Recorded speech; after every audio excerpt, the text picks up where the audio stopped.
We're holding over here by the Arizal in the way that he wants to explain that there's no contradiction between Hashem's foreknowledge and the fact that we have free will, because there's like two parallel existences that are going on at the same time. There's the world of Hashem, which is above this world, and in that world Hashem is fully aware of everything that is going on. He sees everything, He knows everything, and everything in advance is already foretold. And then there is the world down here that we are a part of, that we are living in, where, as far as we can tell, there is no idea of the foreknowledge of Hashem. We're dealing in real time. It's kind of what the Arizal is saying over here, that there is no time and no space, and there's no confinements. That's in HaKadosh Baruch Hu's spiritual realm above this world. Then there's this world which is bound by physicality and boundaries and borders and time and space.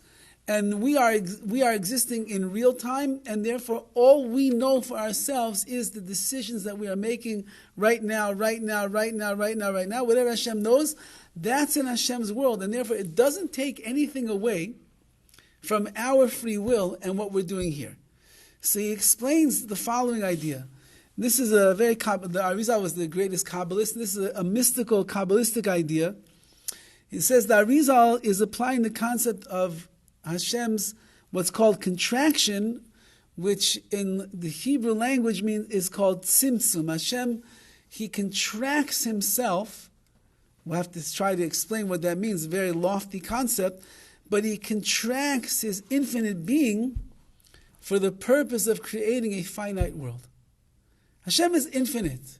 So that means that there's no physicality, there's no bound, there's nothing. Hashem is just infinite existence, spiritual, not bound by time, place, physicality, nothing like that.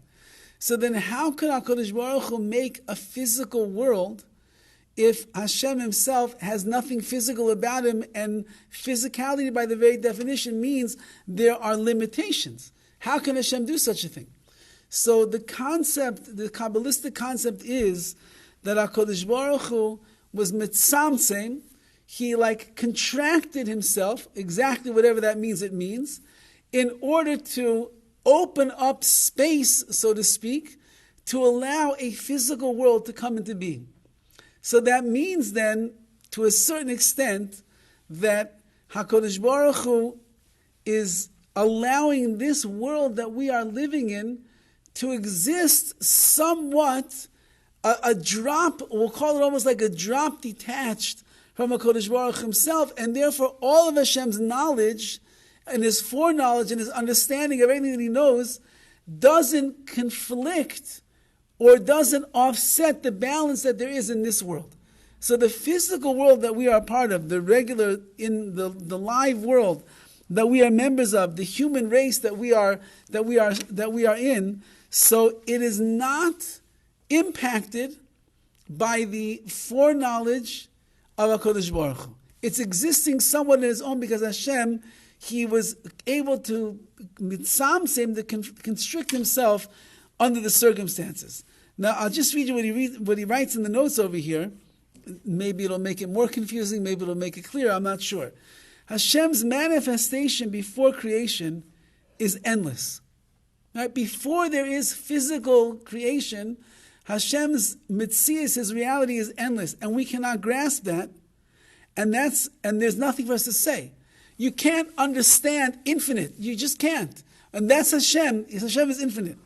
Thereafter, he writes, so the first step in the process of creation is tzimtzum, is contracting, or limiting within that endlessness. So Hashem is endless. You can't understand that. Physical brain cannot understand that. So Hashem confines, He constricts the endlessness in order to create a world that's around. Thereafter, we may begin to form concepts and assign terms of reference. Once we're now in a physical world, once we're in a finite world, once we are now, there's a little bit of a separation between us and the infinity of Hashem. So now we can begin to give understanding and reasoning behind what is going on here in this world. And therefore he says like this, that outside the sphere of borders and limitations, we can form no ideas and engage in no discussion. Meaning, once you go into Hashem's world, which is infinite and endless, there's nothing to say. But within the borders, we can think and we can talk. Although he says it's in graded levels of refinement as the creation proceeds from its rarefied origin, where the merest notion of limits begins to manifest, I don't even understand English anymore, down to the concrete reality that we experience. Meaning that it's only in this world that we can talk about what life as we know it is. In that world beyond the physical, which is the world of infinity of Hashem, so nobody can even grasp what's going on over there. And therefore, the fact that HaKadosh Baruch Hu knows everything before it's going to happen, that's in Hashem's world. But our world doesn't exist like that. We are existing within the confines of creation, within the confines of the physical world, within the way that decisions go and the process goes and the people that we meet and the situations that we're in and the challenges of life. That's in front of us right now. And therefore, as far as we're concerned, everything makes sense. Hashem knows everything. That's in Hashem's world. But in the world that we are down here in this world, of course there's free will. That's the way that Hashem set everything up. So it's similar, I think it's similar to what he's trying to explain deeper in the words of the Rambam that we saw in the very beginning. The Rambam leaves off with the following statement. Trust me, says the Rambam, Hashem knows everything, but you also have free will, and you'll never understand what that means. But it doesn't negate the fact that you have free will. So the Arizal saying is, I'll explain what that means. That means that there's this world and there's the transcendent in world of infinity that Hashem exists in all the time. You can't understand that world because that's infinity. You're finite. But in the finite world that we are living in over here, which is where we are right now, you just have to know you have free will and you're making decisions for yourself. So therefore, says the Arizal, that above that contraction, which is the absolute and free will, does not exist. Nothing exists that's separate from Hashem. But within the universe, after God's infinite oneness has been retracted and hidden, we exist and we possess free will. It's only because that it's a smaller space that we are a part of can we understand that there's something called the free will. Now within the finite universe, we are separate from Hashem, and we are capable of manifesting a separate will. In that world over there, it's all Hashem. Everything is Hashem. Nothing exists besides Hashem. In this world, Hashem said, well, there's me, and then there's the world that I'm creating. And therefore, we're allowed to create, there's like a space that exists between us and Hashem. It's kind of illusional because nothing exists without Hashem. You can't exist without HaKadosh Baruch Hu's full power in your life. But in the physical, finite world that we live in, that's the way that it appears. And because of that separation, therefore we are able now to say, Hashem has His will, I have my will. Meaning, if Hashem is everything, and Hashem is running the world, and Hashem is infinite, that means everything in the world should be running according to the way that HaKadosh Baruch Hu wants it to run. So the fact that I could have my own separate free will is a chiddush, is a novel concept in and of itself. That only exists down here. In that world, it doesn't exist. There's no way to know how long Hashem existed prior to creation, though, right? Right. That's the Gemara says on that it's a question that a person should not even ponder, because you'll drive yourself crazy because it's an impossibility to know. There's Hashem. All we know is Hashem. Where did he come from? He's Hashem.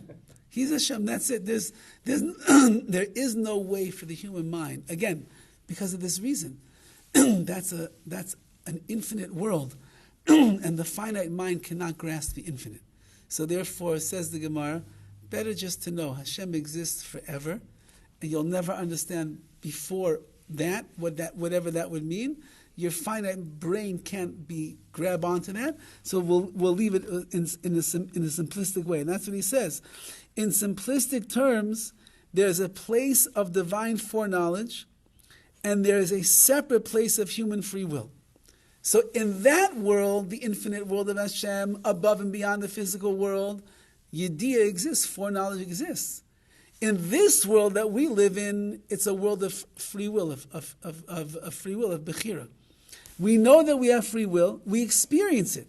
Anybody will tell you that when they felt the struggles inside of them before, when they're trying to choose right over wrong and everything, and they make a decision, you're not going to deny that was programmed for you. You felt the struggle, you felt the choice you have to make, and you made a choice. But we cannot experience Hashem's infinity. At that level, we are not separate beings, and there is very little we can say about that. So if you're going to try to understand Hashem in His world, you're never going to get there.